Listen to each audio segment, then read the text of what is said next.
me, and we want to say thanks and welcome to another episode of Election Watch. And we say thanks to our listeners on Classic Radio, Classic 105.5 and 105.9 on the FM band. And a special good evening to those of you joining us on GBN Television via Channel 7, Channel 11, Channel 20 if you're in cable, or if you via the World Wide Web at www.gbn.gd or via our Facebook feed or YouTube channel.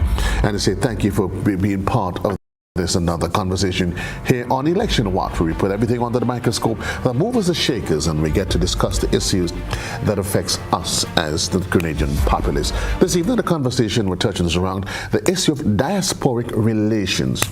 Exactly what is it we refer to when we speak of the diaspora, its role, its impact, and whether or not it has anything at all, if anything to do with our development as a people. My guest this evening, and I should say to you for the first time in quite a while, each and every one there joining me remotely. I'm literally sitting here, folks, in an empty studio. It feels a bit different though. It almost feels as though we're in the middle of the pandemic, but we've gone past that stage. Allow me to introduce my principals to you this evening as we get into the conversation. Starting with the lone queen in the mix, Jenny Raper, and she's my political commentator for the evening. Jenny, good afternoon. Thank you and welcome to this episode of Election Watch. Representing Power, the latest political party to enter the political sphere here on Ireland. The party was officially launched on Monday. Ian Roberts. I say thank you, Ian, and welcome. Joining me, and I must tell you, because he's actually joining me from St. Vincent and the Grenadines, in case you think I wasn't going to let people know where you are. Joining me from way over the ocean out of New York is Randall Dolan, and he's a public relations officer of NDC's New York chapter. Thank you, Randall. Appreciate your presence here. And the man that is no stranger to anyone, he's the head of the Office of Diasporic Affairs here in Grenada, Derek James. My dear gentlemen and lady, thank you and welcome to this evening's Election Watch. I'll start with you, Mr. James, and because I want for each and every one of us to have a real appreciation of when we hear the term of the diaspora, what exactly and in your capacity as head of the Office of Diasporic Affairs, what are we attempting to engage in terms of a conversation? Just let me say, first of all, good afternoon to you and to your listeners and to the rest of the panel. A pleasure to be here to join with you this afternoon to discuss this important issue. When we speak of diaspora, we're talking about all Grenadians. I'm talking about the Grenadian diaspora.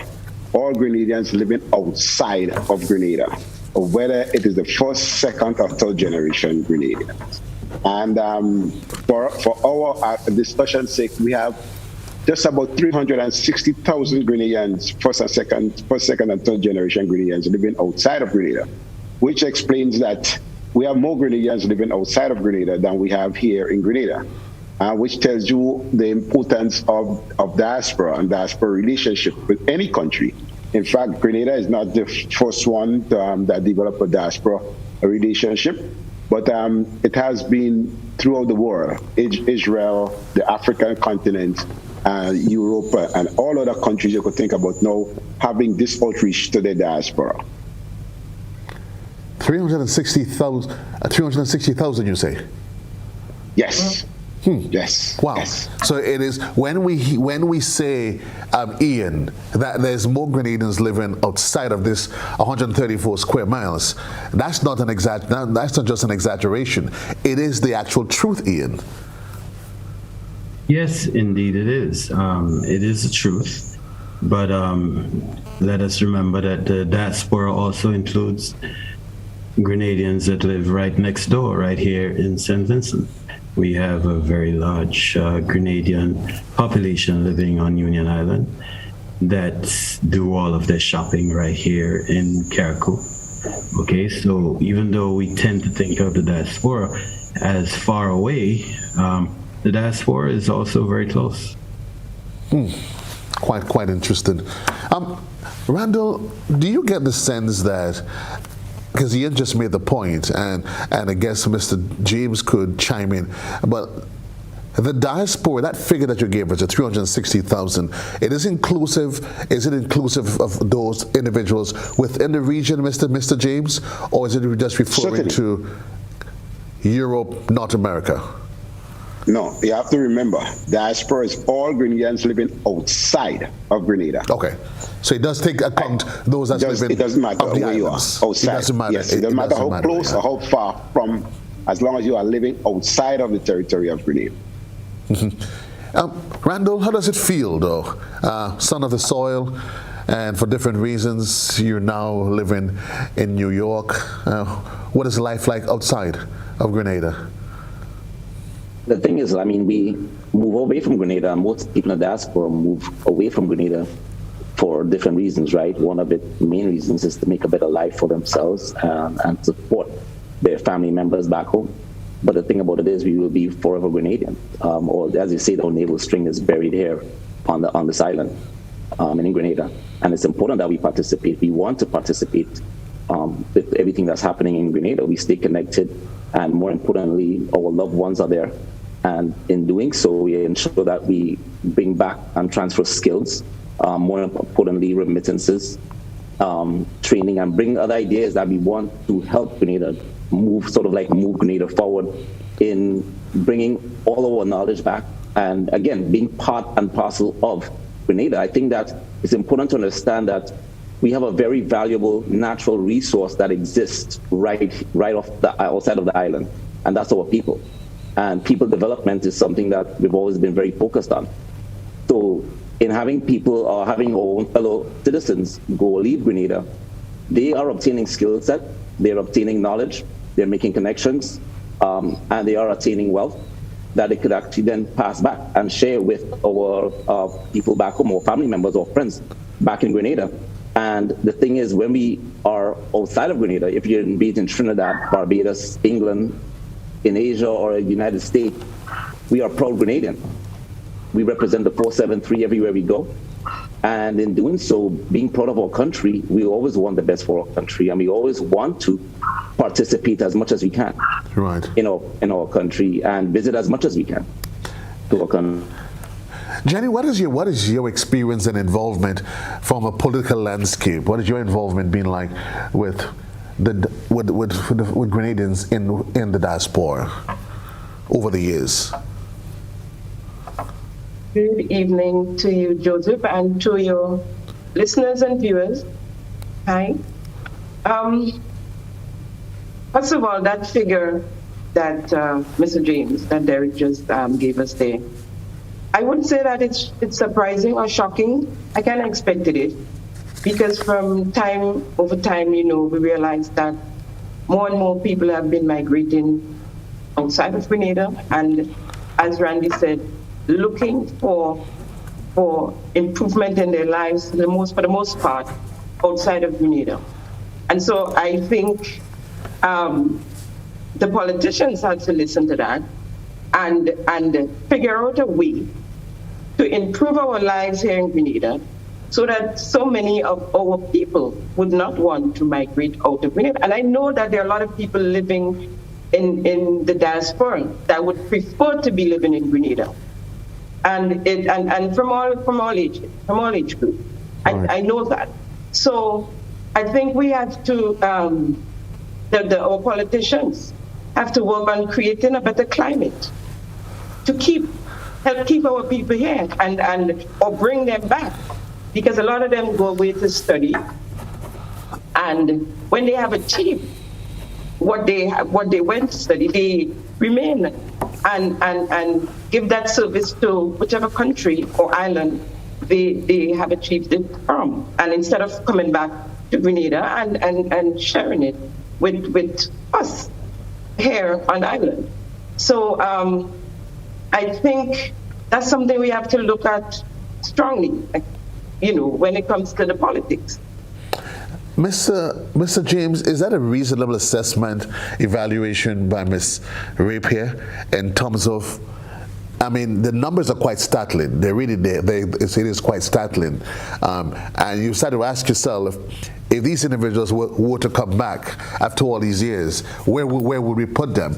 But can you in any way from your office, sir, give us a breakdown, if you can, and an appreciation of which period in time that you've had these migrations. Of course, you've had the World War I, World War II. We've had persons moving to neighboring Trinidad and Tobago, whether it's for oil, during the period of the 50s and the 60s. Can you give us appreciation as to at what period you've had the greatest surge of movement of individuals outside of Grenada, and why? Has the office ever been able to collect that sort of data? Mr. James. Yes, certainly. Joseph, first of all, migration is a very good thing for any country.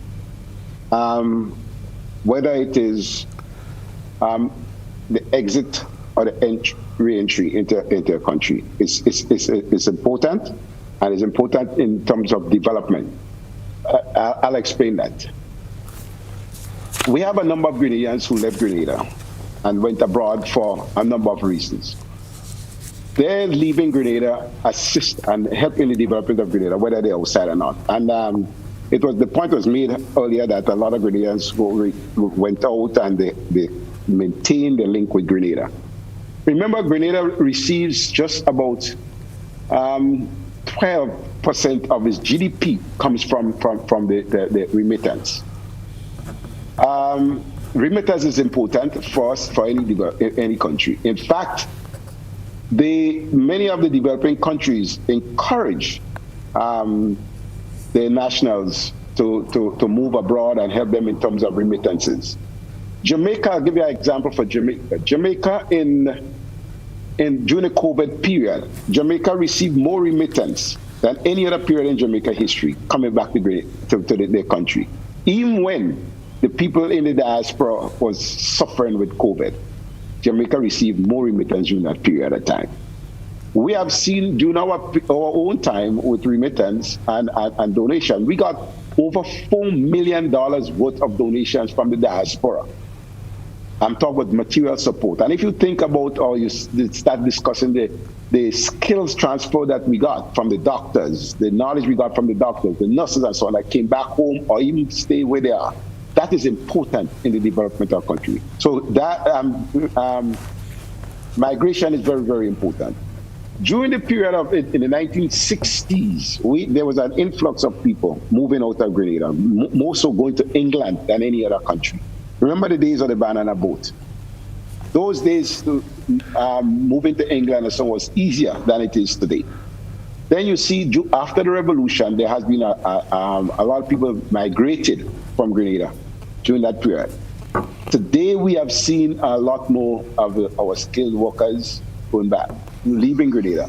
One of the things that happened is that Grenada, because of Grenada's small percent population, Grenada has been one of the countries with the Dominican Republic with one of the highest percentage of people migrating during that period. And there have been a number of reasons for that. We don't see people migrating today as much as we see people migrate during those periods because you have more opportunities here, and a lot of people have seen the diaspora differently than how we were seeing it before. Because in the 80s and so on, and just after the revolution, a lot of people left because opportunities were limited in Grenada during that period of time. So they left. Or added to that, a lot of people who was involved in the revolution left because of the political situation in Grenada. They thought it was better to leave. Oh, Mr. James, without cutting you though, I just need you, because you're out of the frame of your camera, and even you just assume, right, if you could, right, sure, not a problem. We'll ask you from the frame. Sure. Yes. Yeah. So you have seen this different period, different numbers of people migrating during that period. But as I said earlier, we have to look at these things in the context of the importance. What does diaspora do when you migrate out of Grenada? So it's not a matter of we have to force people or put policies in place to keep Grenadans home. It will happen. And we have to encourage people to come home, yes. It's important that people come home, but we also have to be prepared. Or if you come home, how do we involve people in the development of Grenada? And I want to make this point. Grenadians has always been contributing to the development of Grenada. Historically, we have always said that more Grenadians leave, further they go from Grenada, they become more patriotic. Grenada has always been involved in the development of Grenada. And we have seen, because Grenada have seen the importance of the diaspora, Grenada has put a policy in place and is the only country in the Caribbean that has a diaspora policy. So there has been some form of involvement. The government has seen the importance of the diaspora by having a policy. Even Jamaica, who has been involved in the diaspora for umpteen years, they don't even have a policy in place. Guyana is trying to put a policy in place right now. Trinidad is trying to put a policy in place. Barbados is trying to put a policy in place. St. Lucia, many other countries.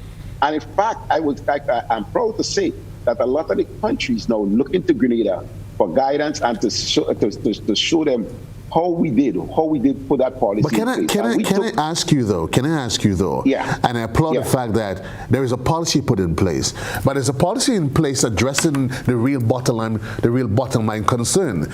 I mean, you made reference to Jamaica and its remittances during the pandemic, even what happened here at home, but I'm getting the sense, panelists, that there is a bigger problem here.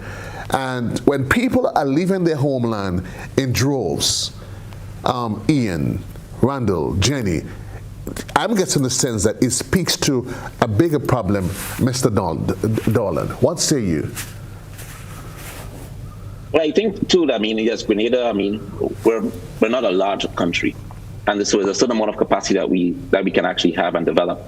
But I think at the same time, it's important that we have an overall structure in place for allow people to leave, because when they leave, it's not necessarily a bad thing, especially when they go and they get trained. But what's important is that they can return to a country that could support them, that has proper healthcare, proper infrastructure.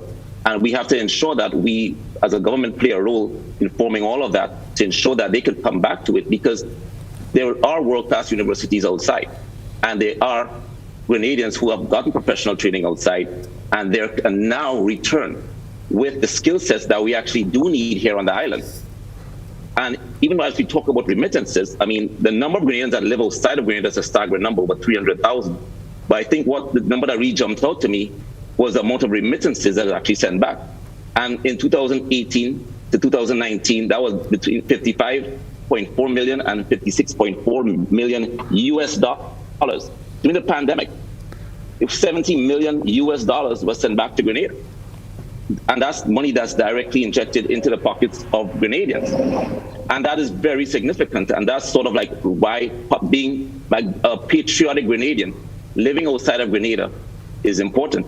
And also having those Grenadians feel connected to Grenada, feel like their voice is heard, and they are important, and they are also considered. But again, at the same time, we do want to ensure that we have an ability to retain avoid the brain drain from leaving the island, but at the same time, ensure that when we have others coming back, they can actually come back to Grenada that could support and take care of them. And that's important, and that's sort of the vision that we do have here at the NDC. Ian, do you get the sense that people are leaving and their intention is to come back, really and truly? Because very often you hear the question being asked, what am I returning to? Randall made reference to healthcare, education. They go out, they get training at universities. And yes, while they may think Grenada is my homeland, they then stop and think, well, hello. When I go back, what am I going to get paid? If I fall sick, what happens? Do you often get the sense, Ian, that becomes part of the thinking ultimately? Well, first of all, let me please again say greetings to my fellow Grenadians that are watching today, and some of you are hearing the word power for the first time, and I'd just like to say we are a different philosophy to the legacy parties. I myself lived in the diaspora for 25 years. I left Grenada when I was a young boy, not because I chose to, but due to circumstances, my parents led me away. Now, while I lived in the United States, I did acquire an education. I studied information systems engineering. And I was introduced to a concept called the 50-fold increase. Okay? What the 50-fold increase is, it's a philosophy, it's a new paradigm, it's a way of thinking, okay? For example, we had the Caribs living in this country originally. They were hunter-gatherers. They would go for one day and they'd hunt or gather food to eat for one day. So that was a 1-to-1 ratio. Then somebody figured out, well, look, we could plant food and grow. So the people that started to plant their own food were rejected by the regular hunter-gatherers. But when harvest time came, because of that paradigm shift, they had a 50-fold increase in productivity. Then time evolved and people went into more organized farming with the family farm. And they were plowing and they were able to plow 50 times the garden space that the regular farmers did. And of course, when those people decided to do that type of farming, they were rejected. Okay? But it yet again yielded 50 times the productivity with the same resources, with the same amount of time. Then the industrial age came around, where we had the industrial farm with tractors and so on. And a tractor was able to plow 50 times the land that a regular plow could farm, okay? And that was a new paradigm shift. Grenada was never able to fully participate in the Industrial Revolution on the scale of the first world countries. So we always had the disadvantage of being called underdeveloped, okay? We are now in the information age. There has never been a greater time in our history where there has been more opportunities and more possibilities for Grenadians right here in Grenada.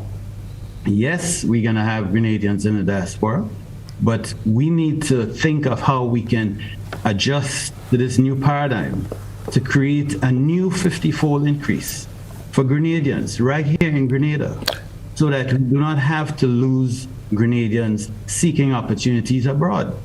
We need to find the philosophy, the new paradigm, the new way of thinking, the new mindset that allows us to find opportunities right here in Grenada. Well, so we do not have I'm agreeing with you that there comes a time when we need to shift focus.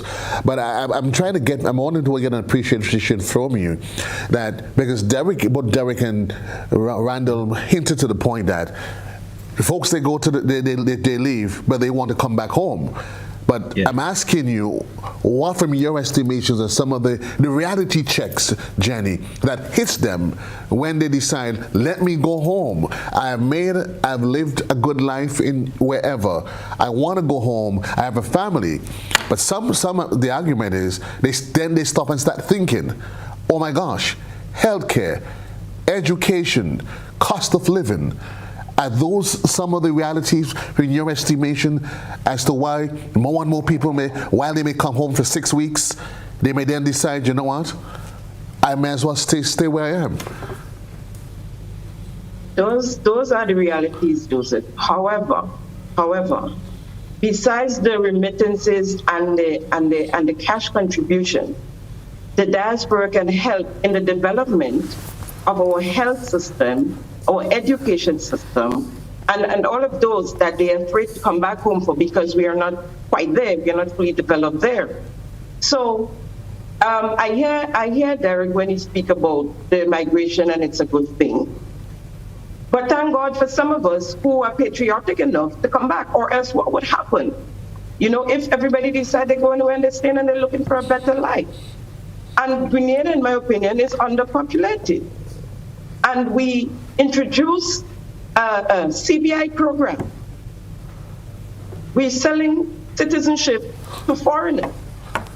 And we have our Grenadians, our people out there, and we're not creating enough incentive to bring them back to Grenada. And it has to come down to the administrations and how they deal with the diaspora and the people in diaspora, and the incentives given to them to come back home. And I know Derek is itching to talk about that pro initiative that was launched by the GTA. I just know, I see it written on your face, and we are going to get to that. But let me ask you, and I'm going to ask you, Randall. In your mind, what are you hearing on the ground? You're a young man. What are you hearing on the ground in New York when you have conversations with people on the ground? What are they saying? Yes, there's always going to be that element that attaches us to Grenada. That's who we are. That's our homeland. But do you get the sense very often that people start thinking, you know what, I don't mind going for 3 weeks, but... Because very often when you come, that's what they hear. Oh my gosh, things were so expensive here. Oh my gosh, things are so expensive here. But for them, they're just here for 2 weeks and they go back. Is that a true reflection of what people really feel? Or is it just a minuscule group that just exaggerated when they get here? Or is that the general feeling and sentiments out there? I don't want to just sort of generally just categorize everyone in the diaspora and say this is what they all think, or they all feel, or all view, right? Because there are a lot of us with different sort of opinions and mindsets, right? But at the same time, I think what's important is that the first sentiment is sort of being felt appreciated, coming back home, where you're from, coming from somewhere else, right? Yes, you want to come back, you want to spend, you want to see things go well, you want to support everyone that's local. We've been exposed to a lot of things like out here in the diaspora, like eating healthy, eating natural, and we see the opportunity back in Grenada, and we want to actually, support that, take advantage of it. I can speak for myself. When I travel, I fill up my suitcases with spices and rums, and I'm so proud to hand it out to everyone that's not Grenadian and tell them more about Grenada. But I think it's important, again, that, going back to the points being made here, especially by Mr. Appiah, we want to ensure that we're taken care of at the same time as much as we take care of our people back home. It's sort of a symbiotic, mutually beneficial relationship. We want to get on. When we come back to Grenada, we want to spend. We want to, again, participate in the culture, especially Carnival, Christmas time. And most important is that we want to feel appreciated when we're doing so, and not being sort of, how that sort of pushback, how that brakes kept being put on you, like, you're from somewhere else, you're from away. And I'm like, no, I'm actually Grenadian, and I love my country just as much as you do back home. And I think that's sort of the general sentiment, is that we want to be included in everything that's there. Again, so the feeling of appreciation and more importantly, sharing skills, sharing knowledge, because we have been exposed to other things that you probably not have been, or some may not have been exposed to in Grenada. And we could say, well, look, you know what, this is important. We should go this direction. And I think that, especially with this administration, our party, we definitely want to focus on that, because it's such a key demographic that we have to ensure that when you come back home to Grenada, there's no red tape. You could easily clear your goods on the port. You could easily get businesses done. You can easily send money back home. You could easily start the construction process, because everything that we do and when we come back, we may come back as foreigners, quote unquote, spending foreign currency on island, contributing to the GDP, but we want to be appreciated while doing so, and have the ability to do so easily, have the ability to build our homes easily, and just create ease of business. Because once we have the right education structures in place, the right healthcare structures in place, the right road infrastructure in place, there's more people wanting to come back and spend more money and inject it into the economy. And I think that's a general sentiment, is how can I continue to support my country? How can I continue to support my land? And that is the whole premise right now of why our party is going to focus definitely on that, because it's key, and it's something that we cannot ignore going forward. Ian, from Power's perspective, that sounds all glorious. Is it something, does that sound as a pathway that Power can easily envisage that makes sense? Well, I completely agree with everything Randall said. I can totally relate to everything because I lived away. I had to deal with the same obstacles, the same hurdles. I still deal with them today. But like I said, the diaspora also includes Grenadians that live right next door. Okay? We have issues right now that we can resolve with the stroke of a pen. Okay? For instance, I'll give you a ridiculous example. Petit Martinique is just a couple hundred yards away from Petit Saint Vincent, which is legally Saint Vincent. To legally go to Petit Saint Vincent from Petit Martinique, you must first go to Carriacou, check in with immigration, then go to Union Island, check in, and then go to PSV, which is right there. Okay? These are simple things that affect people in the diaspora that is just a few hundred yards away. Okay? I interact with Grenadians on Union Island that were blocked from coming to Grenada during the pandemic, who had family members in neighboring Carriacou and Petit Martinique. These people do their banking in Union Island because there is no bank or ATM in Petit Martinique. So they have to take a boat to go to Union Island. If they have to get in the boat, they have to go to Carriacou to get gas, all right? So what I'm saying is the diaspora is also in the United States and further. But we have a diaspora right here. We have the pharmacist on Union Island is a Grenadian. The garbage collector is a Grenadian. The people, the excavators that do all the construction are Grenadians. Juicing to a grocery store, a Grenadian, who gets all of our supplies from Carriacou. So when you block Grenadians that are right here, but when help me to understand, and I'm almost certain others would want to understand. When you say they were blocked, there obviously must have been a reason. I can't imagine any reason why a Grenadian will be told they can't enter the country unless there are mitigating circumstances. Certainly. Okay.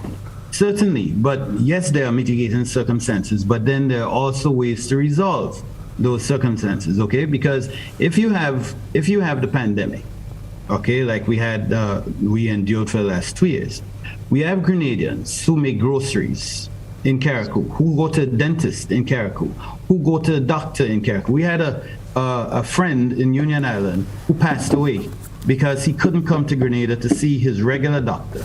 Okay, he was a diabetic. He had to take the boats to go to St. Vincent. He passed away just because there was no effort made. There was no political will to solve these lingering problems that has persisted for decades. Okay, these things are easily resolved. The diaspora is right here. Yes, we are also in the United States, and yes, we send barrels, but we also buy supplies. How do we, you say it's easily resolved, and then I'm going to get Derek to chime in because that would fall right under his response, his office. How, Ian, do you suggest?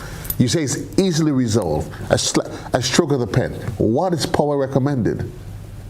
Well, we all witnessed the banter between the Prime Minister of St. Vincent and Grenada during the pandemic, and they had a standoff and everything. Okay, but instead of taking that approach, how about if we had an approach, a regional approach to solving some of these issues?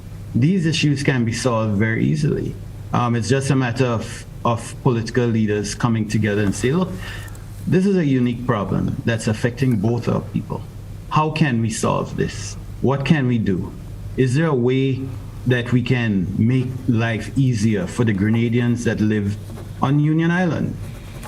Okay, the only radio stations you hear in Union Island are those from Grenada. Okay, just about everything they need comes from Grenada because Grenada is just a stone throw away. But there has been no effort made.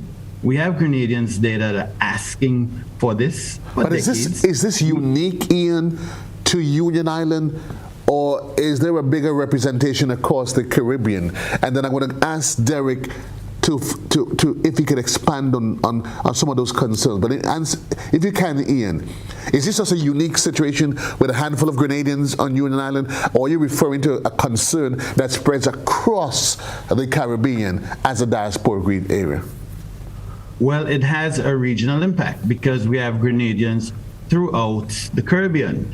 For instance, Petit Martinique, the Kingdom of Petit Martinique, where I was born, okay, has a fishing economy. They fish, they go up north, they sell their fish and so on to people in Martinique and Guadeloupe. There are Grenadians there who are very happy to buy these products because the fish in that area isn't as healthy as the fish in our part of the Caribbean. Okay, the lambi in those islands are not as good. Okay, so we sell stuff to those people where they are Grenadians, but because there's no policy in place to allow them to legally sell the fish, their boats are seized, their fish is dumped, so they have to return. They have to spend $20,000 and $30,000 to regain their boat while they're serving Grenadians in the diaspora right next door. Okay. And these are regional issues that can be resolved very simply. We do not have to look as far as the United States and Britain. We can deal with the diaspora right here and solve some of these problems today if there was the vision and the political will. Ian, Derek, he says we had lack of vision, lack of political will. Maybe we've been focusing our attention in the wrong place. What say you, Derek? Well, let me put it like that. Every diaspora, probably in different regions, we have issues. Mm-hmm. We cannot escape from that. It is about how do you, as a collective, highlight and bring these issues to the forefront. Recently, there are some people from England who returned to Grenada and some who's planning to return to Grenada. There's an issue concerning the increase in pension. This was brought to the attention to my office. And right now, we are looking at how we could engage the English government to assist them. So issues must be highlighted and must come to the forefront. If the brother know about that issue, and what I'm hearing, it is not just a Grenada issue he's talking here. He's talking about the diaspora, and I think I'm hearing moving from Petit Martinique to other islands to sell fish and things like that. It is not a Grenada issue only. It is also an issue of people, the other governments, that the government of St. Vincent and so on. So if it's an issue that is of concern to the diaspora, and I'm not too sure what he's saying, because if he's saying they're moving from Petit Martinique to St. Vincent and so on, these people who moving from Petit Martinique, they are Grenadians, they will not be considered as members of the diaspora. If you're talking about people in the diaspora in St. Vincent coming to Grenada to sell the product, and they cannot get a market, they cannot get access, that's an issue. But if it is, so we have to be careful as to what the diaspora is and how it is being sold and what is being said about the diaspora. So I'm getting mixed messages. You get mixed messages there. Okay, but we're going to put that on hold. We have to take a quick commercial break, though. When we come back, we'll talk about what do we get from the diaspora, education-wise, health-wise, and how really and truly we can tap into the resources that we can talk about, and whether or not, Jenny, really and truly, is it a case that our political leaders really and truly, they, for whatever reasons, they choose not to, because it's probably easier that nothing be done, or maybe we just not seeing it. We'll take a quick commercial break. We'll be right back on Election Watch.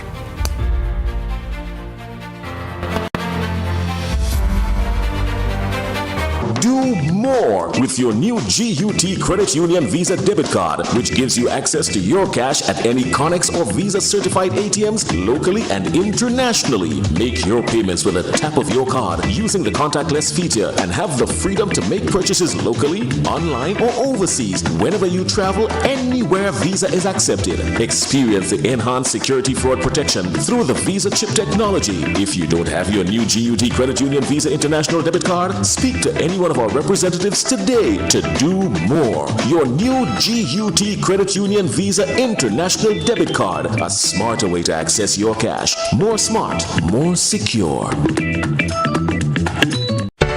The most anticipated family fun-filled event on the GBN calendar is back. The Maggie King of the Grill. Join us on June 4th at Mount Rouge. Be part of the culinary masterpiece as the best grillers on island compete for the coveted title of the Maggie King of the Grill.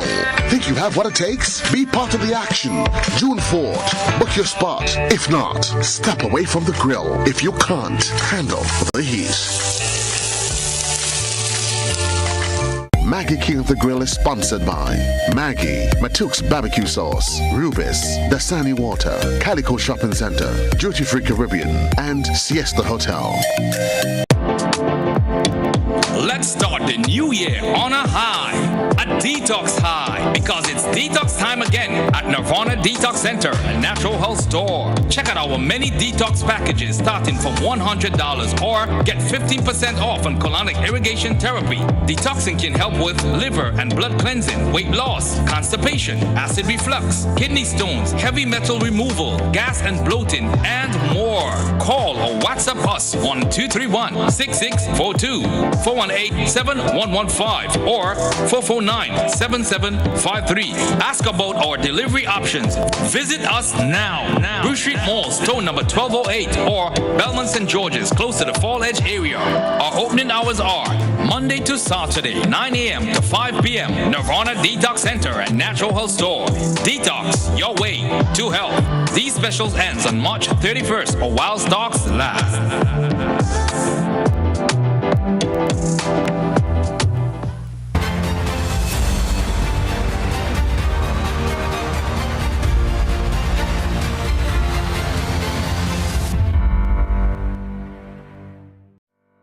Listeners and viewers wherever you are, my name is Joseph Cadore. This evening we're looking at diasporic relationship.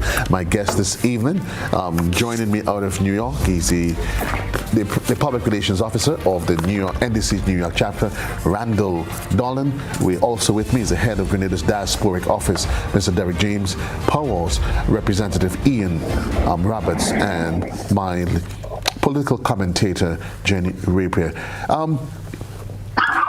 Derek, let me ask you, it's a conversation that you keep hearing, that, and sometimes people, they say that the diaspora, while yes, there is a lot that can be derived from it, some argue that it is used more often as a political fishnet to maintain support and to measure what's happening outside, more than as office intended to truly develop people here at home.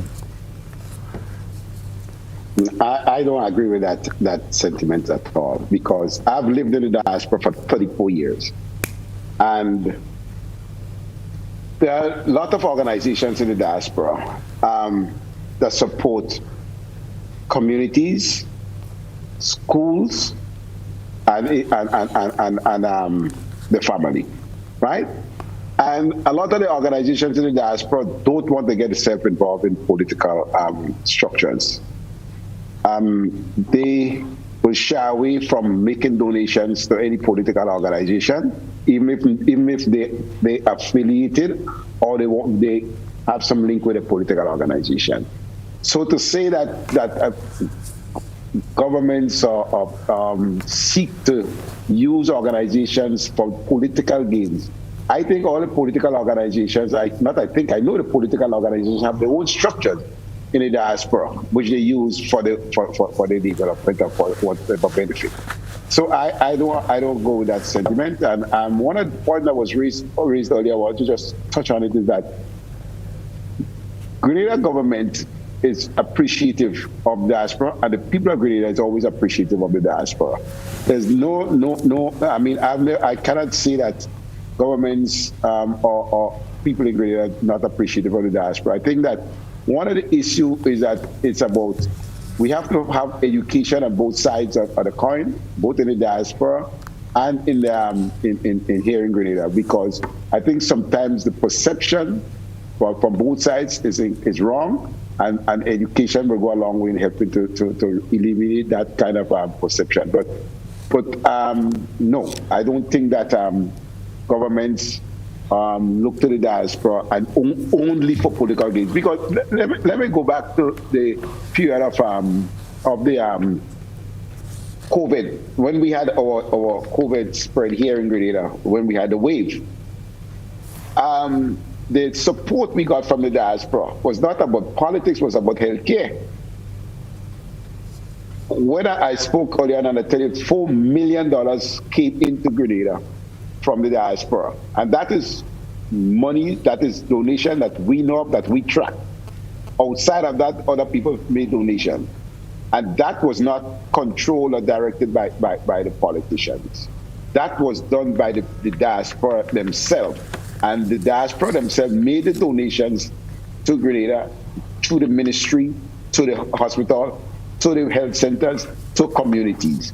So that is one example of how these things, we have to ensure that we cannot allow politics to get into the diaspora structure, because it will ruin it. And that's why we have shared the Grenada policy, the diaspora policy, with the political organizations. We have shared it with them before the policy came in place so that they could have an input.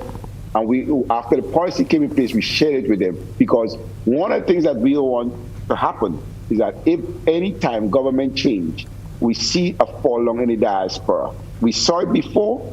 We saw when government was there, they did not go through with the start of the policy. Also, you see sometimes one particular minister may have the diaspora in his portfolio, and if he moves from this portfolio to another, we see things change. We see that did not happen. It's not happening now because of how the structure is set up to allow the Office of Diaspora Affairs to function with some degree of independence. You say, is that actually the case? It operates independently, or it is supposed to, or you get the sense that you would like for it to operate independently? Because some may argue that this it might be a bit difficult to understand that, though.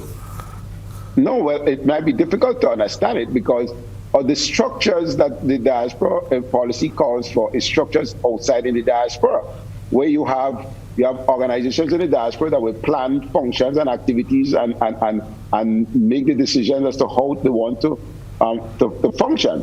I will give you an example in Jamaica. In 2000, somewhere around 2002, the Jamaican diaspora was having the biannual meeting. And when the government of Jamaica tried to change the agenda, they decided to boycott the meeting until the government reversed.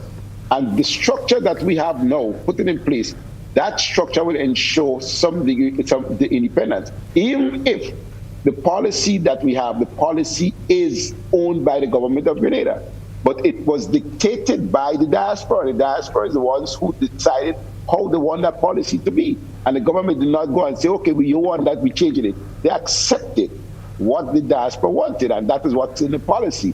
So there is independence in the function. I report the Ministry. But you strongly made reference yes. to you strongly made reference though you made reference to Jamaica. I'm trying to get the sense and appreciation as to whether or not. And the reason why I'm trying to get into this, my dear people, is that we keep hearing that the office, the diaspora, plays a pivotal role in education, building and supporting healthcare. But the policy, as you said, if it is one that has been engendered by a specific administration, then very often you get it hard to see beyond that. Why would it not be interested in it for its own personal affairs? No, let me explain. The policy was not written by the government of Grenada. The policy was written by the diaspora. The policy was adopted by the diaspora, and the government accepted that policy. That policy guides the government as to how they will engage diaspora. And in the policy, there are structures in place for the diaspora to say to the government, this is what we would like to have, and so on. In fact, I would say this is the first time in the history of Grenada that I know of the government having a budget consultation and have the diaspora involved in that consultation. So it means if today or tomorrow there's a shift in administration, the diaspora would continue its work without fear or favor? It should. No, it should. Because based on the policy, it is up to the government to go and say, we don't want that policy. They could go and say that. But based on the structure of the policy, that should not happen. Well, it should be continuous. And in fact, if we put the structures that is dictated in the policy in place, then the diaspora will say, no, this is our policy, this is how we want it, and this is how we should go with it. And the structure is there for the diaspora to be independent. Okay, we are going to get back to that. I guess something of the challenge is how do you determine that it's a local office that is within the ambits of the government, while the policy might have come from outside. It would be interesting exactly how that plays off. Randall, we keep hearing the need for the diaspora, and before we forget it, brain drain has been one of the challenges of migration. People leave, and you see ever so often our nurses are leaving in droves. Especially our nurses has become one of the more frequent, the more easily visible areas. How much of a concern is that for you?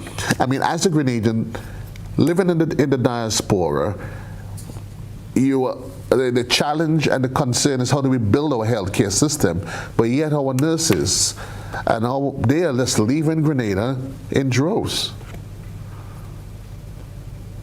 But I think that we all know the answer to why they're leaving in droves, because you're frustrated. You don't even feel appreciated for doing your job as a nurse, or even some of our healthcare workers, even our public servants. Some of them are not even permanent staff. They're on contract workers. And if you have a better opportunity elsewhere, of course you're going to take it, because you're frustrated at a hospital. You're being accused of different things. You don't have great. Now we all know the challenges as Grenadians, what the issues are at the general hospital and generally across the board. And so I don't have to sit here and regurgitate all of it, but I think what's important is sort of what's the plan going forward. Because again, and this is where the diaspora does play a major role. Because there are Grenadians who are connected with finding the proper medical equipment. They could actually work on it, fix it, source it. They could train our own people to work on it. There's no reason why we should be suffering with the current healthcare systems that we do have in Grenada. So how do you blame someone for leaving Grenada and saying that, well, it's a brain drain? Yes, because the conditions at home are right to encourage everyone to sort of leave the country. But again, what's important, again, is having a new administration focus on rebuilding that infrastructure. Those people who left Grenada, the same nurses, the same doctors who were previously frustrated, they can now find their way home, because now they could come back and the machines actually work. There are sort of more clinics, local clinics in different villages throughout the island. So you don't always have to be rushed to the general hospital in case of emergency, in case of getting a cut. People on the maternity wards, they don't have to necessarily always go to the general hospital or to the other one in Maribor. You want to make sure that you decentralize it, you make it available for all Grenadians, and you ensure that those same nurses that left, they came back now, because now they have better knowledge, they've been better trained, and they're ready to perform. But at the same time, because I agree with Derek's point that diaspora integration is critical. And no administration coming in should sort of hamper that. It should always be improved, which is our intention from the NDC, to improve it and make it better and sustainable. But I do not know how you can essentially separate politics from diaspora business, because a lot of it comes down to policy. Like the point I'm just making. How do you come back to work in Grenada when you're not even accepted in Grenada or treated well in Grenada in your profession? How do you come back and build on something when there's nothing there to really build on? You get frustrated as human beings, and we then start to leave. We want a better opportunity.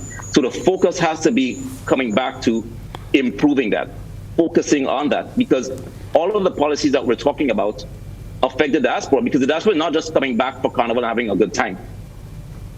Right. It's really about, well, how do we cut the red tape? How do we cut the bureaucracy? Doing business in Grenada, how do I send a barrel for my family and not have them to go through hell on the port? That's all politics. That's all policy. That all comes back to good governance. And this is why at this point we need government with a vision that will pay close attention to this to solve these issues. And these issues are not just for people in the diaspora, they're for all Grenadians, because all of us benefit from it, all of us. And I don't consider myself a Grenadian in the diaspora, I consider myself a Grenadian. Right. Jenny?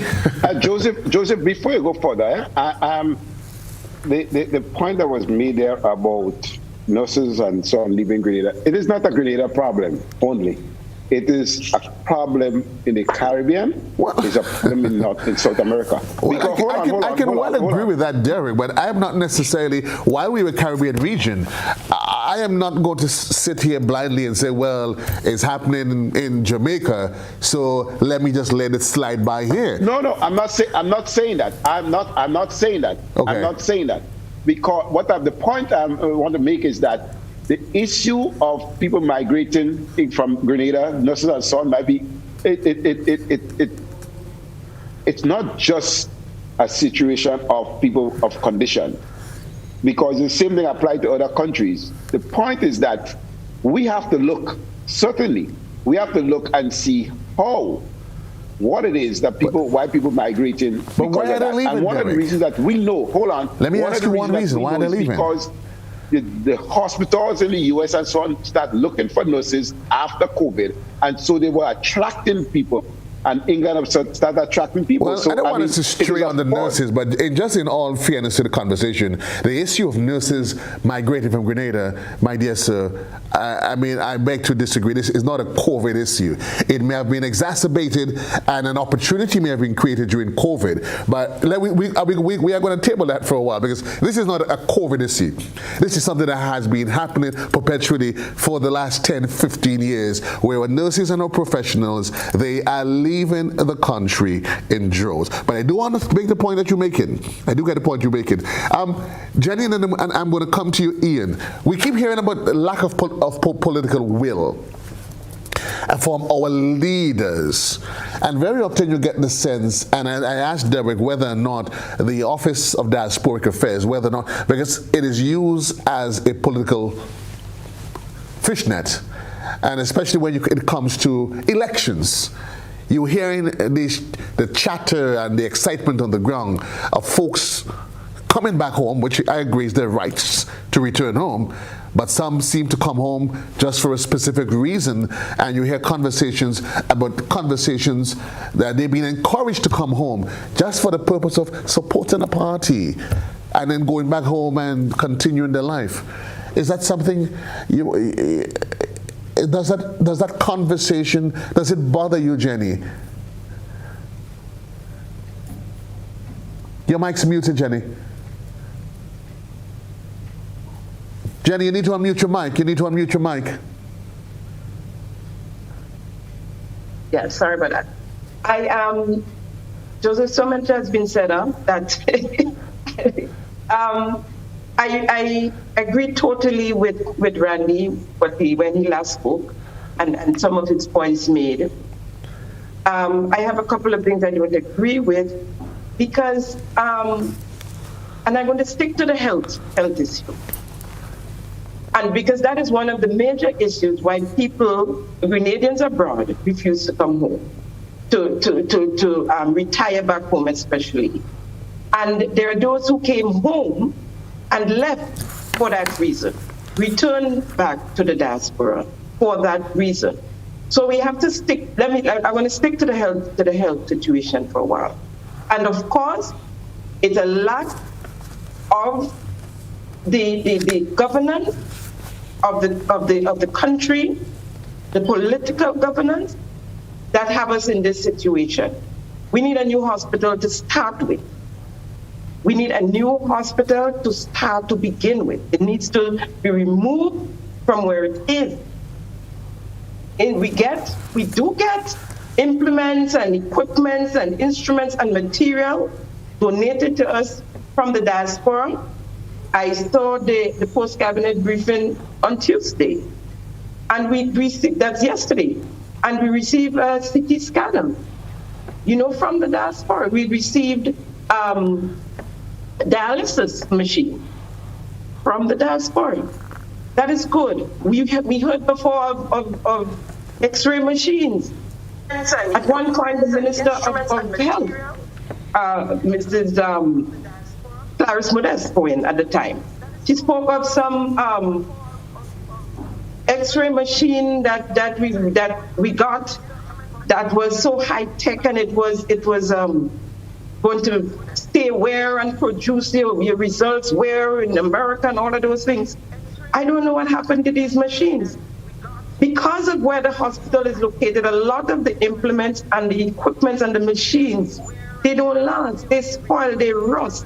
And then when you go to visit the hospital, you see them in the hallways, pack up, which is a fire hazard in itself. And so we have to start from scratch.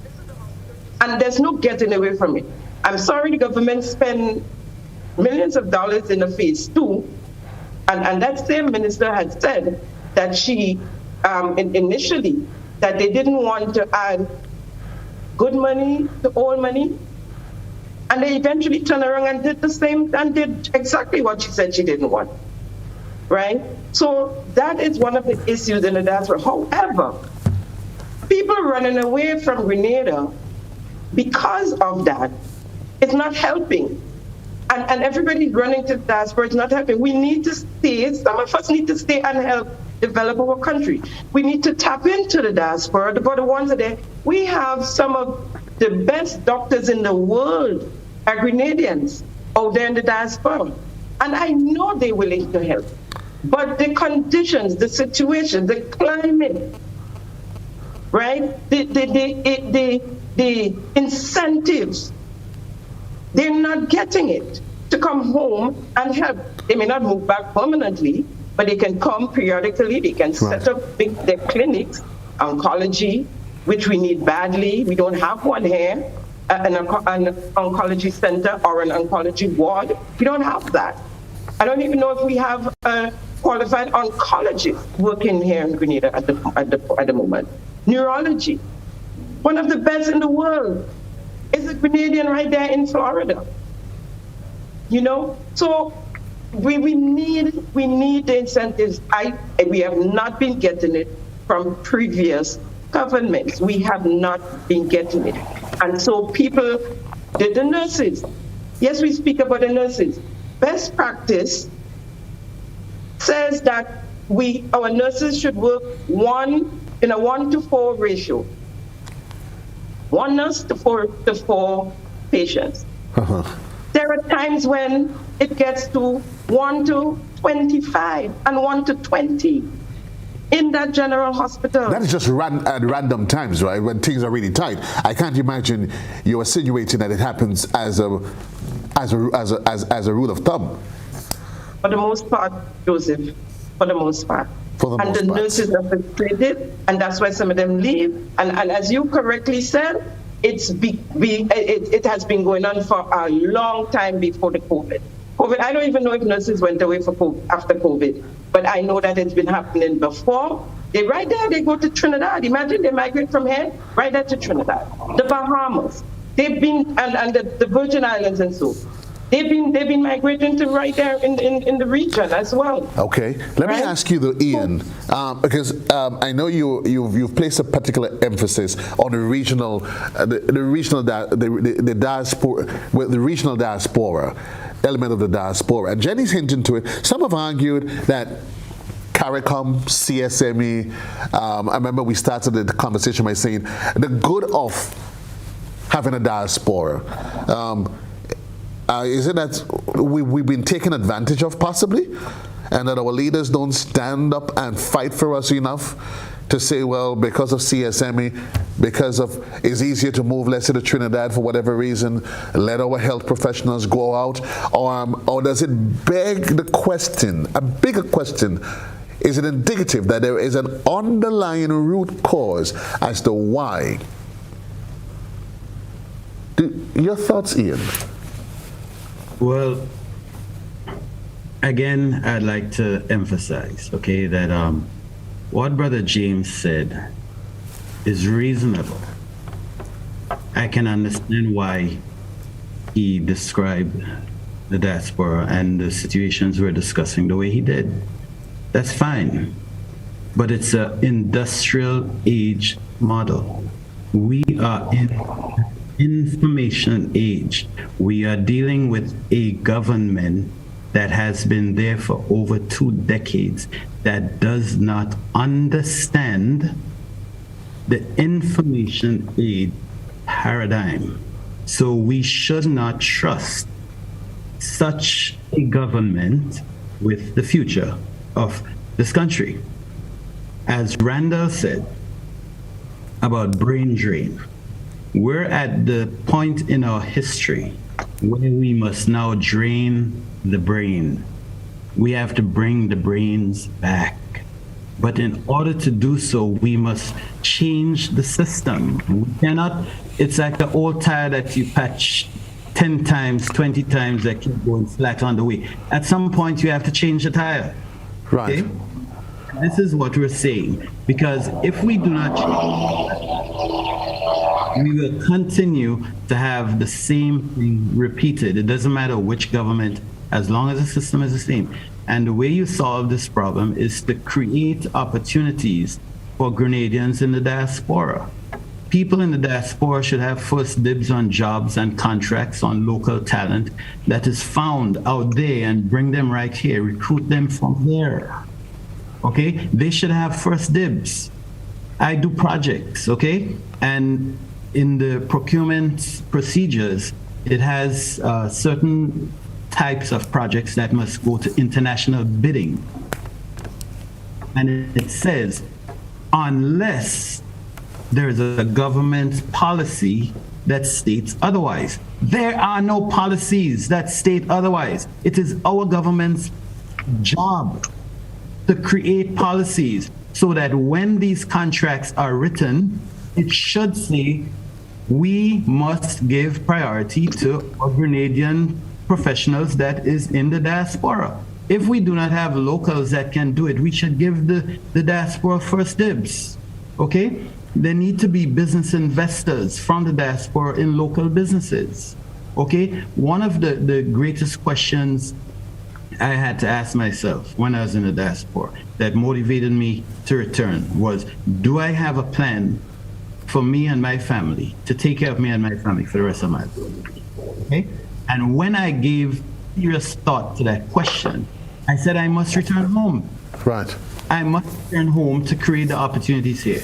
And if we have a new system that focuses on Grenadians, the system that we have, the old system since the days of colonialism, that has never changed. That system was not designed for Grenadians to be prosperous. We have to create a system that focuses on how Grenadians are prosperous. So allow me to ask you the question, therefore, because I hear the conversation. All system needs to be replaced. Don't trust our leaders. Paradigm shift.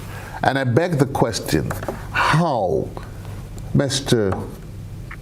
Roberts, if you would answer me, if you were in a sentence, how do we start to make that, establish that paradigm shift in that all where we remove Jurassic Park and everybody's watching The Matrix?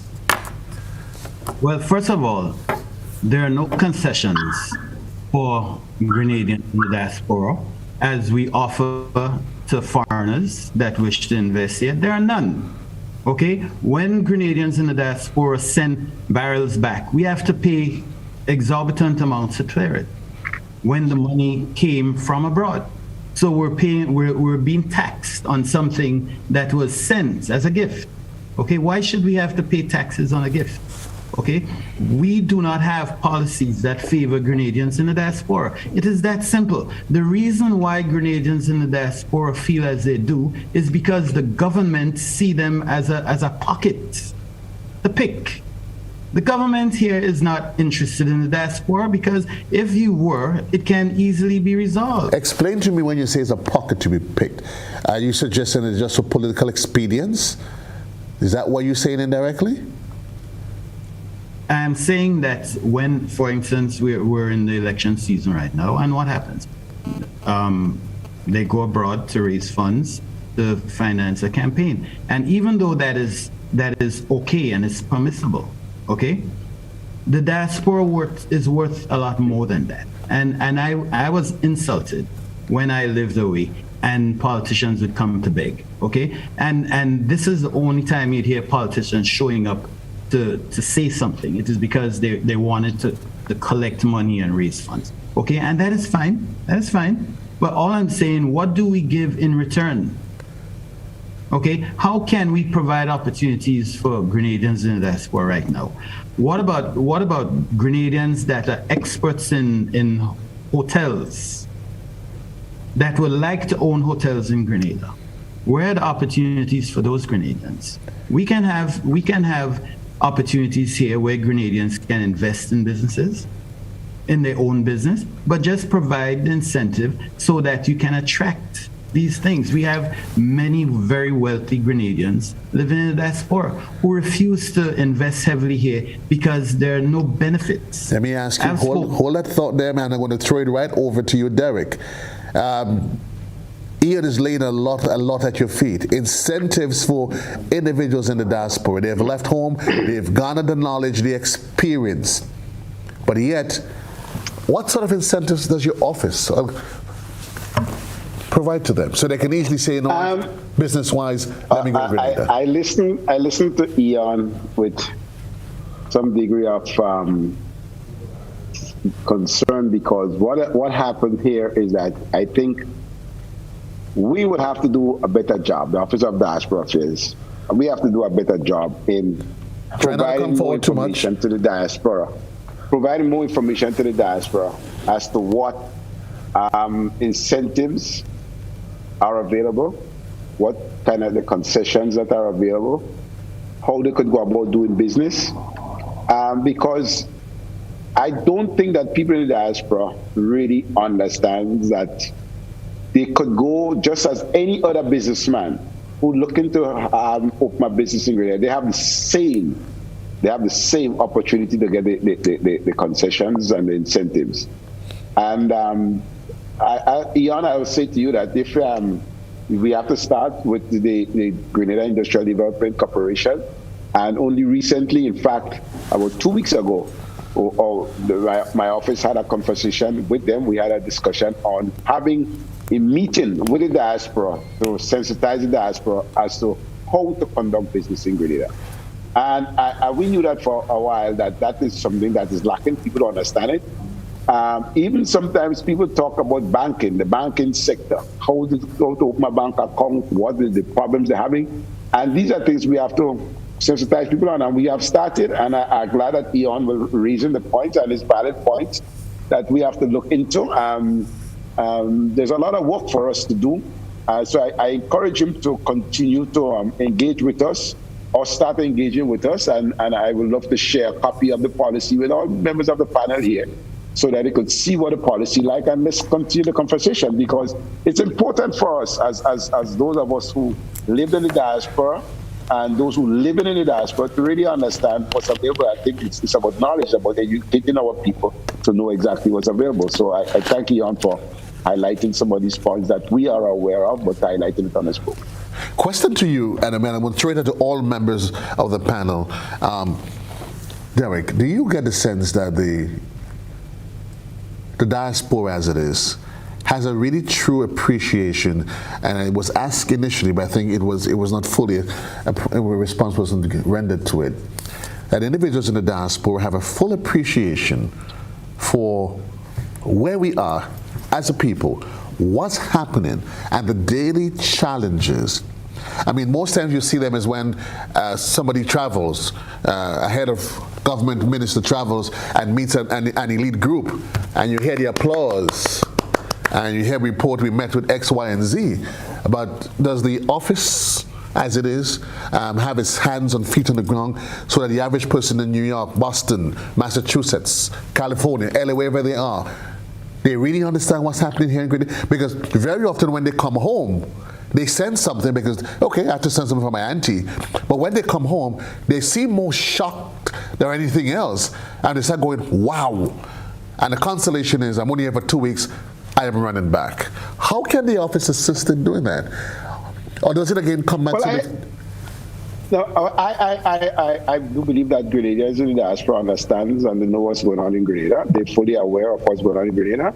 I do believe that sometimes we do forget that Grenada is Grenada. And so when I say it's not the fast-paced New York or Toronto and so on, it's a slower-paced place. That's why I see a lot of times people could return in. It takes a while for them to settle in. But Grenadians are conscious. I mean, sometimes we don't always take what you see on Facebook to reflect our diaspora. We have different levels of people, and they will discuss different aspects of development in Grenada. You have a group of Grenadians, so a lot of them will come home and they will tell you they're sorry that I go back, they want to stay and things like that. So you'll find that. But there are more. Listen, there are more Grenadians outside willing and want to help Grenada's development, and we should all be encourage it. And I don't think that there's an issue of finding people who want to help in the development of Grenada. Barring politics, I mean, a lot of Grenadians outside, as I said earlier, they're involved in the politics. But when it comes to the development of Grenada, they are real patriots who want to see Grenada's advance in the world. Okay. Randall? You get the sense that the folks on the ground that they have a full appreciation, or they're color-coded by what politicians are saying to them? I think, talking diaspora affairs, we have a full appreciation of a lot of things. I mean, the Grenadians are tuned in, especially now that you have access to the social media. You have a better feel of what's happening on the ground in Grenada. As a matter of fact, the Grenadians in the diaspora that knows what's happening in Grenada before Grenadians know what's happening in Grenada. So it's not just simply based on what the Office of Diaspora Affairs is saying or what the politics is saying, but at the same time, you ask the question before, like, what do we do? How do we move forward? And the thing about it is, aren't we tired as a people of the same old problems and the same old excuses? Like, when does it change? And I think it starts with visionary leadership, enthusiastic leadership, to actually move the country forward, move Grenada forward, because we can't keep going along the same path and wondering and scratching our head and making excuses for the same issues, right? If you look at what we can actually do, you have a world-class university in the south of the island that's not only training local doctors, Grenadians, they're training some of the best American doctors. Actually, when you come to get your healthcare here in the United States, it's actually a doctor that studied at SGU, believe it or not. And they're proud to tell you, hey, yes, I went to SGU. I know Grenada well. I just met somebody last week. They went to SGU, and they talked about how great SGU was, right? Think about the amount of money that we have leaving the country for healthcare. Because we talk about remittance coming in. What about the money going out? Because we are unable to provide the services for people here in Grenada. And we talk about the fact that we don't have enough money. Our economy is still small and growing. But we have, I think it was about $30 million or more in healthcare, leaving Grenada. Anyone with means would leave Grenada to go get an annual checkup. And that's a fact. And then you look at the other issues of coming back to Grenada. I've returned to Grenada several times this year alone. And traffic lights don't work. Roads have been falling into the sea and the rivers. And things that sometimes it feels as if we're regressing. When you drive through the town of St. George, you go through the town of Grenville, you go through some of the other towns in beach, it's probably eroding away. You're like, well, what's happening? When does this change? Because again, as a Grenadian coming back to Grenada, as a Grenadian inviting others to visit my beautiful island, the Isle of Spice, where are the spices? Where's all these great things that we talk about that we know our homeland can produce? Where is it? And that always going to go back to leadership. Who's in power? Which administration is ready to take the country forward? And that's very important, because we have to appreciate the fact that none of these things, they're not being done by for-profit or not-for-profit organizations. It's the government of Grenada that has to put these policies in place and ensure we're able to benefit all Grenadians, including Grenadians in the diaspora, because we all want to return to a better Grenada. We all want to invest in Grenada, but again, I don't want to keep repeating myself, but something has to be there. So let me ask you, and at this time, unfortunately, there's not much there. What is the climate election? What's the climate like on the ground? In New York? In New York, and those that you've been engaging. Well, we've been engaging. So actually, the New York chapter is very active, and it's not just about elections, but it's about, so during the pandemic, for example, we wanted to ensure that we had PPP being sent home, and that wasn't a political thing, but we're just an arm of the diaspora. But we have always been engaged. Let people know exactly what's happening on the ground, what's going on, because it's sometimes for election seasons like right now, and getting the message across, because there are some who are not as engaged because they're completely fed up with what's going on in Grenada, and they think that there will never be a change. And we here to tell them, well, actually, no, there is a change and a real reason to become engaged again, because this could be hope on the horizon where we could actually move the country to a better position at this point.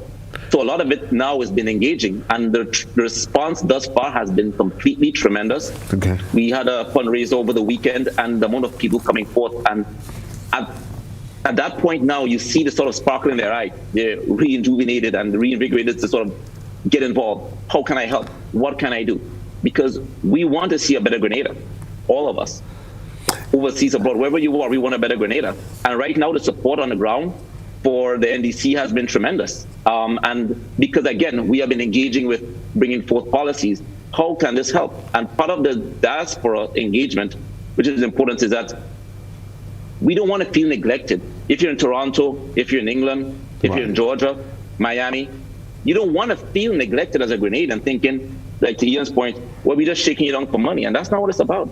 Okay. That's not what it's about, because our intention is to create and establish a link for the sharing of services back and forth. Jenny, we keep hearing the need for change, and some have often argued that change goes beyond just a political fray.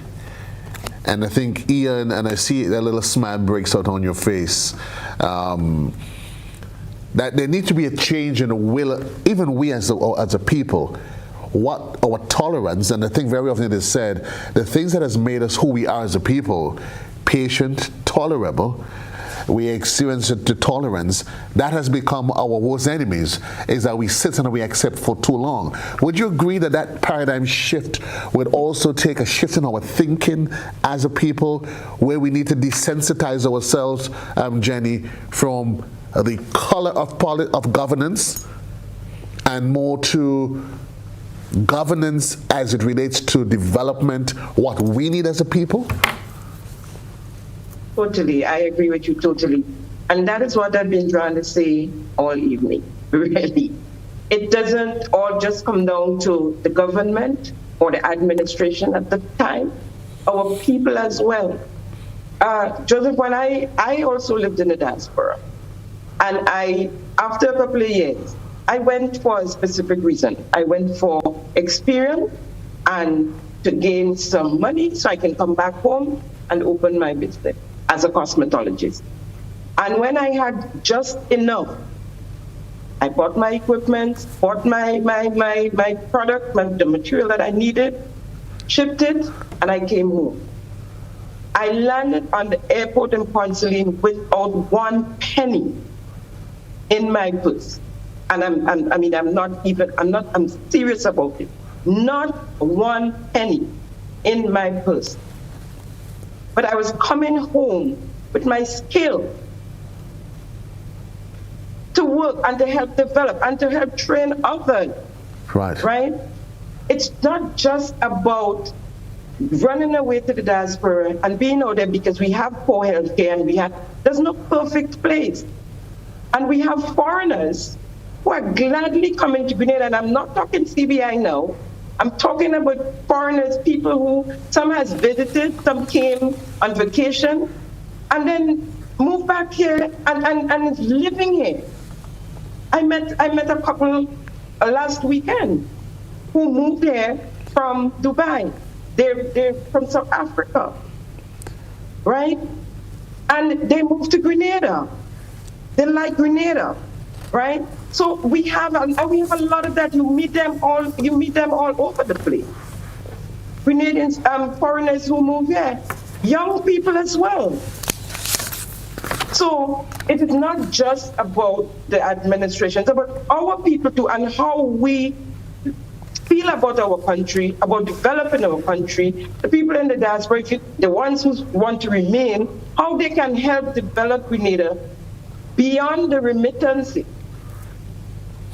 There are endless ways that they can help develop a sustainable economy, right? Beyond remittances. And so I sit here and there are those like me. There are a lot of folks like me who came back home no matter what. No matter if the salary wasn't going to be the biggest, no matter if the money you're making, because I did it. And I have friends who told me I was crazy when I said I was going back. Okay. I had a client, an Italian lawyer, a gentleman whose hair I cut. And he said to me one day, he said, Jennifer, where are you from? And I told him where I was from. And with the F sharp, he said to me, what the hell are you doing here? He said, do you want to exchange citizenship? And I said, no way. And then I explained to him why I was there, and he said, I can understand that. You understand? So for me, it is not about the money you can make in the diaspora and you can do so much better. I'm almost certain if I stayed in the diaspora, I would have been in a better place today. Financially. But otherwise, my folks was in Grenada. I lost my dad since, but my mom is here. And that's another thing. We tend to leave our elders, our parents, and go away and turn back, and they hear and somebody neighbor giving them some food to eat. All of that is not good for a nation. We have so much shut-ins, so much older people, or in a home somewhere, not nobody to visit, nobody to attend to, besides the people in the home, and you're not sure what treatment they get. It's a holistic development thing. Okay, it's excellent. Ian, there's someone who actually said that the government as it is, and when I say government, not any particular, the government as it is always willing, they're not willing to engage too much with those in the diaspora. When I say too much, they would tap into a niche group. But the wider spectrum of those who have gathered the knowledge and they have the experience and the expertise, some say they're not willing to tap into those individuals because those individuals are the one that's going to become agent of change. They would question the status quo and they would push the envelope of what government say to the people should be what you should accept. So you don't involve the diaspora, and expose us just enough so that we continue to go into this revolving door. What say you? First of all, I'd like to say, power is the outcome of frustrated Grenadians. We have over 40% of the Grenadian voters that has said, look, we're not going to vote, we're going to abstain. And from that group, we produce power, okay? Power is the result of frustrated Grenadians away and in Grenada, all right? The first thing I would suggest that we do as power is to design a repatriation plan to bring back Grenadians, and they will help develop the plan, okay? We do not have to do it by ourselves. We are not loners. We have the brains. Let's drain the brain. Let's have Randall participate. Let's have Paul Clement come back. Now we know if you work for GBN, you're probably making a 6-figure income, okay? But the real reason that the diaspora is away is because the per capita income in Grenada is much too low. But practically, Ian, and I'm going to give you the opportunity. How then, what are you going to say to individuals in the diaspora? Why should they stop for any length of time and say, let me listen to Ian, listen to Power and their agenda, because certainly that which you're asking, that is more medium or even long term in terms of achieving. Well, listen, first of all, like I said, there has never been a system in place that focused on creating prosperity for Grenadians. That has never existed. Okay, we have a legacy system. We have an industrial age model that was created to use us as laborers. So how do we transition that? So let's assume, and I will make this argumentatively. 23rd of June, around 8 a.m., 8 p.m., the numbers are coming in. Power gets into office, new administration. I wake up Thursday morning and I'm saying, okay, Power, here am I, I've given you my vote. Paint a picture for me. The first thing we would do, we'd put politics aside and we would use a business model for Grenada. We would not look at just the people that voted for Power. We'd look at every Grenadian that has the capacity to contribute to the development of this country. This is what we need. This is what Grenada is begging for. The last 2.5 decades has been based on separation, dividing this country. We have brilliant Grenadians that do not support this country, that dare not speak up because they lose their job. Okay? We have Grenadians. So what we would do immediately is draw on all Grenadians, regardless of their political affiliation, and come together and say, let us rebuild Grenada together. This is what Grenada wants. Derek, is Ian making sense to you? Well, everybody is making sense. It's a good conversation.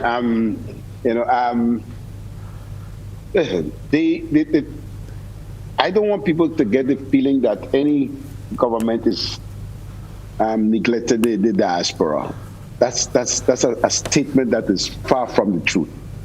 The diaspora has always been engaged over and over. I don't even think that it's correct to even say politician goes to the diaspora only in times of election and looking for money. I know the government has been engaged, governments have been engaged in the diaspora on a number of issues, kind of reporting to the diaspora, getting feedback from the diaspora on a number of occasions. I mean, as someone who lived there, I could tell you that. But I think that we have to understand also that there are a lot of Grenadians who just don't want to have anything to do with Grenadians living in the diaspora. And Jenny's absolutely correct. If you're really interested in really helping Grenada, you should not put any barrier to come back home and help in the development of Grenada. No barrier. I think as a Grenadian, you don't have to come home, but you could find ways. You could do skills transfer. You could come and spend 2 weeks in Grenada and agree to give back your skills and time to help in the development of Grenada. So there are a lot of rooms. A lot of room. I want to say this, Joseph. I remember some years ago, there was a wealthy Grenadian who owned some oil companies in Texas. And I went to school with him, and I engaged him in helping in the development of Grenada, in making some contribution. He did not even respond to me. I'm making a point to say that some of the wealthy sets of Grenadians living out in the diaspora, they would not even think about doing anything to Grenada's development. But why is that so, those people, it's none of us who was involved in organizations in the diaspora. We don't have to wait at anybody to engage us. We see Grenada as our place of birth, and we want to help them develop, and we work hard night upon night, winter, summer, fall, working to help the development of Grenada. And I believe that a lot of times people talk about development and they don't get involved in the structures and don't get involved in the organization and the helping of the development of Grenada. So I want to applaud all the Grenadians outside it who working hard in helping the development of Grenada, whether it's your family, whether it's with 2 organizations and so on. And it is time for all of us, it is our country, to come together in the development of Grenada. And if we, all of us, come together in the development of Grenada and do something to help Grenada, we will see the transformation that we're talking about here tonight. You have? Because we have more wealth outside it, we have more rich Grenadians outside it than we have here in Grenada. A lot of wealth sitting outside it. let us as Grenadians in the diaspora, we have to come and help in the development. And about neglecting, nobody neglect Grenadians in the diaspora. We engage them. We went out there with policy. We went out there at many occasions to talk to them. And you see the same group of people coming together to put in this effort and helping, and sometimes they. You know what's my real challenge though, Derek? That as with many other things, it's not what's on paper. It's not what's on paper that really changes anything. Is the execution and the administration of those policies very often that has become a gray area in Grenada. So you look on paper, there's a policy for this, there's a policy for that. But then the execution, the administration of it seems to be one of the gray areas. I'm not just speaking specifically to the Office of Diasporic Relations, but certainly across a wide spectrum of who we are as a people, being able to execute and get things done always seems to be a challenge. Gentlemen, lady, time is literally crucially upon us. I just want us to touch on one final issue: the issue of climate change, the diaspora, climate change, and the realities of what's happening at home, and how we can tap into what can the diaspora do, what can we do to address the issue of climate change. And I want to start with you, Ian, because I know that one is right down your alley. It's one of your little babies that you've been working on. What can we do, though?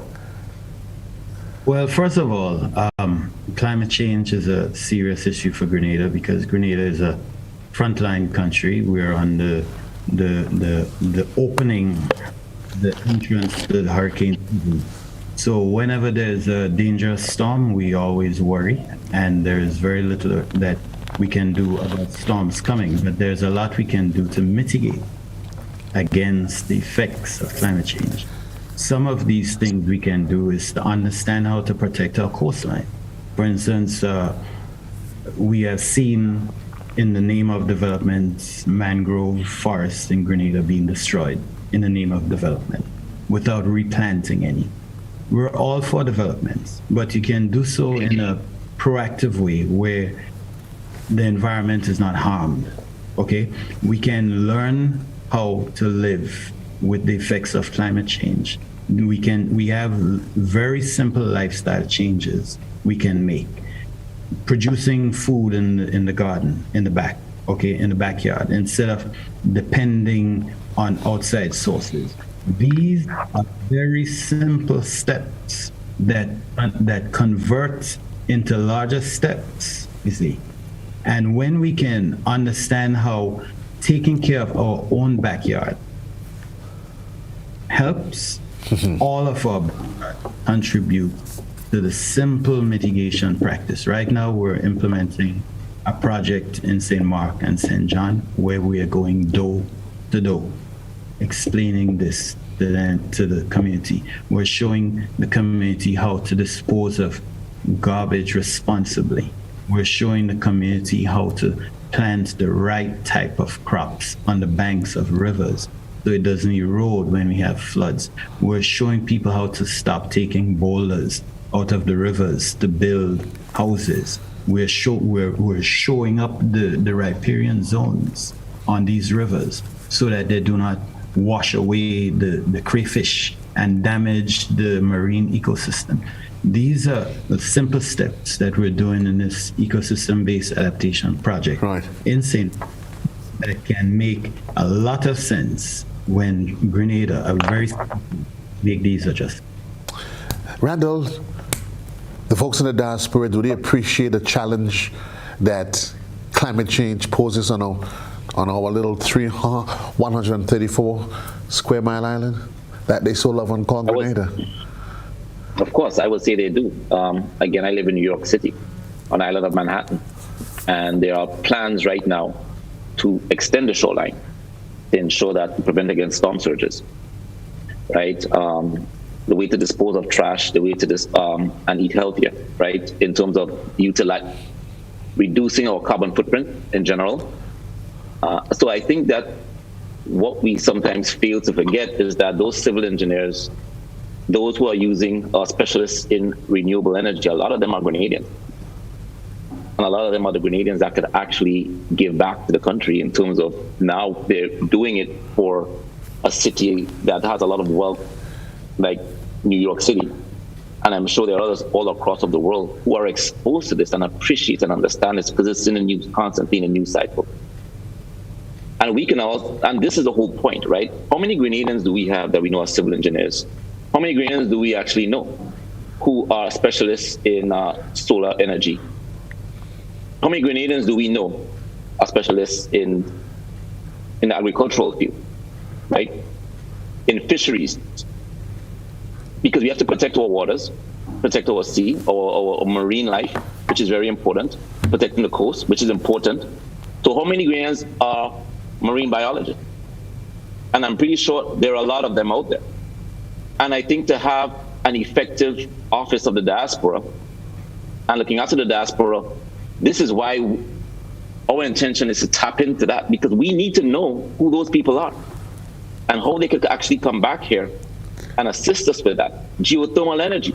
There are a lot of different ways that we could actually improve or lower our carbon footprint and improve our quality of life for the environment just by tapping into the resources, but we do not have that information. And this is information that we need. And this is where our focus has to be going forward. We need to find out where we can find these professionals that can actually make a difference for us. Because again, a lot of these professionals that we may have to hire at some point when the seawater is about to rise and flood the Carenage, we just pay them. But think about a Grenadian that's coming in. A lot of them, yes, you have to pay them as well, but they're doing it for love of country. For love of country. They have pride. Okay. They have passion. And I think it's important then for a fully functioning Office of Diaspora Affairs, we need to know where our people are, how to contact them, how to reach them, and bring them back so we can utilize their skill sets that they have learned. Thanks, Randall. And make a real difference. Derek? Well, Randall was making a point about tapping our diaspora, the skilled diaspora. We want to let them know that we have a mapping exercise going. It has been going for 2 years now to tap into our skilled diaspora, and we'll be happy if he himself could have part of that mapping exercise, and so we could find, and if we know of anybody else that could assist us in make sure that happen. At the end of the day, it's all about Grenada's development. As it comes to the environment, I think it's important that our diaspora start thinking about when they come into construct in Grenada to use renewable energy and to simply call and talk to the members, their family and friends in Grenada about the simple things they could do. And I want to applaud Ian's project that he was talking about. Things like that is it goes a long way. As you said, the small things start from every house. Even the simple thing about burning bushes in Grenada. It's a dangerous thing. It also affects the environment. Things like that, if we could talk to our loved ones about it, encourage them and explain to them why it's important not to do certain things. And I also believe that those of us in the diaspora who really are experts in that field should at least come home, spend some time home, and help us in terms of the environment. And I want to take the opportunity to congratulate the different disaster committees in New York and in Toronto and so on, who have been for years championing the cause of the environment and so on. I want to congratulate them on their efforts to help us in Grenada here. And I know it's the hurricane season coming, and I know they have been, especially the one in Toronto, have been doing a lot of work to try to help us. So I want to say thanks to them at this point. Jenny, I want to ask you your final question, my dear lady. Is there hope for us? We've heard so much from varying political spectrums. Is there really hope for us here on this little piece of rock called Grenada? We literally just under a month away to general elections. There's so many issues: unemployment, poverty, rising cost of living. And some ask, is there really hope? Where to from here? What say you? There is hope. I always believe there's hope. And I mean, where there's life, I believe there is hope. And that together as a people, we can do it. With the diaspora and the ones living here. Together we can do it. I think that there's hope. I mean, 20%, I think 20% of the GDP comes from the diaspora, and that's through remittances and cash and cash contributions. I think that I believe that our diaspora contribution can be better targeted though to help in our socioeconomic outcome. I think that if that can be done, I see no reason why not. There are people out there who are willing to help. The politics prevents some, because I've heard and I've known persons who say they want to come to Grenada and do so, but they're not going to do it because of this government. And when the other one was there, you get the same thing happening. And I don't think they're true patriots of Grenada. If you could help health-wise, and you're not going to do it because of which government is at the time at the administration in office, and you're going to allow your people to die because they can't afford to travel and to get the dialysis, or they can't afford to do it here, and sometimes it's not even available even from the private company. Right. But you're going to allow your people to die because they can't afford it. I mean, I think that is sick. So, but I think there's hope. There's always hope. There is hope. And I pray to God that we can get to that point. Before I die, I would like to see a better Grenada, and I think it's possible. Always think a better Grenada is possible. I think indeed, thank you, Jenny. I think indeed, I believe when there's life, there is hope. I think very often we need to move that myopic attitude that we have. We need to move beyond that and see beyond, lady and gentlemen, that, and the reality is that very often, if we can help, you help. Because when the politicians, they get sick, and I know that politicians, it is easy for them to dip into their pocket and they can jump overseas and go somewhere. I want to encourage us Grenadians as we head into the next general election, we start to think really objectively and move beyond party. And as you say, Jenny, if you can help, you can help. Ian, wherever you are, Derek, Randall, Jenny, each and every one of us, if we can all come play our part collectively and put our hands to the wheel and decide, I do this for Grenada, that we can aspire, build, advance as one people. And truly, and in all honesty, God is really going to bless us. As you go forward, you look towards the 23rd of March, I want you to ask yourself those really, really hard questions. Where do we go from here? What do I want from myself? And not just me, but my family and generations to come.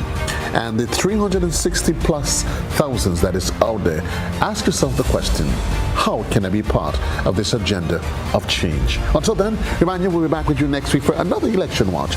This week, we delved into the diaspora. We'll be back next week as we continue to delve into the issues right here. I'm Joseph Cadore. Thanks for being part of the conversation. To my panelists, the PR, the Public Relations Officer of the New York chapter for NDC, I say thank you very much, Randall Darlin. To you, Derek James, the head of Diasporic Affairs here in Grenada, we say thank you. Ian Roberts of Power, we say thank you. And my political commentator this evening, Jenny, I say thank you, a heartfelt thank you. Let's each do our part, play our part in charting a course, a future for our beloved Grenada. Until then, Grenada, God bless. You take care. Thank you. You're most welcome. Bye-bye. Good evening, everyone.